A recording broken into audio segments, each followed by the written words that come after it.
The U.S. suicide rate now is at a 30-year high. Well, where were we 30 years ago? We had another Republican in office. We had a Republican in office. And this is the Sabrina Tavernisa in today's New York Times. Or actually, it was Friday's New York Times. Suicide in the United States has surged to the highest levels in nearly 30 years, a federal data analysis has found, with increases in every age group except older adults. The rise was particularly steep for women. It was also substantial among middle-aged Americans. The overall suicide rate rose by 24% from 1999 to 2014.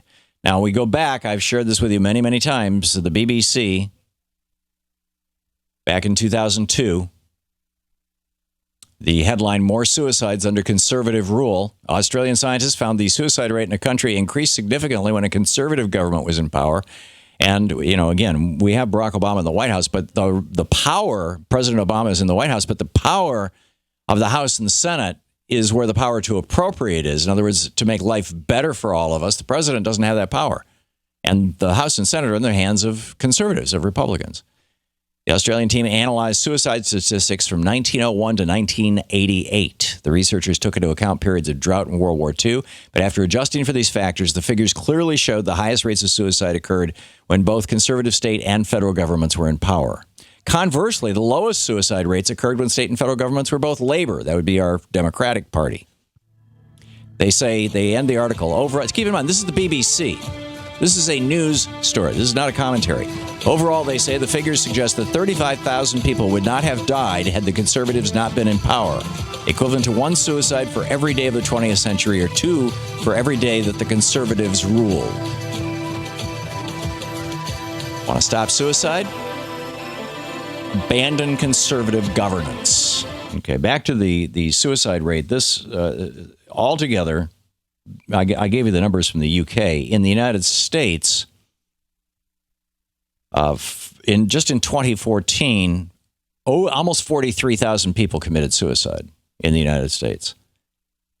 The last year, the Clinton administration, 1999, well, I guess 2000 was the last year, but anyhow, at the end of the 90s, 1999, it was 29,000 plus, 29,199.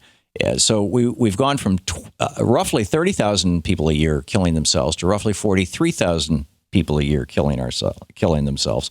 And it goes right across the board. And you look at the math on this, and the math is pretty straightforward. In fact, in the article in the New York Times by Sabrina Tavernisa, it says another possible explanation, the economy that has eaten away at the prospects of families in the lower rungs of the income ladder.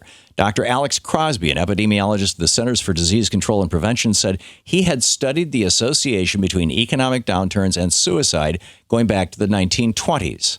Now, the study I gave you from BBC went back to 1901. Which is even longer than that. Anyhow, what it says, and found that suicide was the highest. Now, we're talking in the United States. Suicide was the highest when the economy is weak. One of the highest rates in the country's modern history, he said, was in 1932 at the peak of the Great Depression.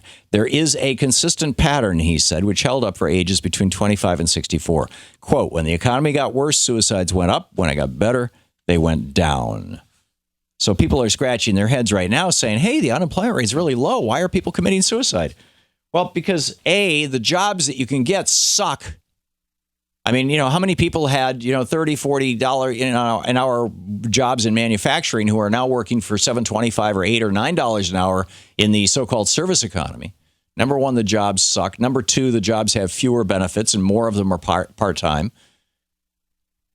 And number three, the social safety net has been eaten away to the point that having a tenuous relationship with your job, not having a job, knowing that you're a worker at will, all the changes happening in our economy, et cetera, cause more anxiety.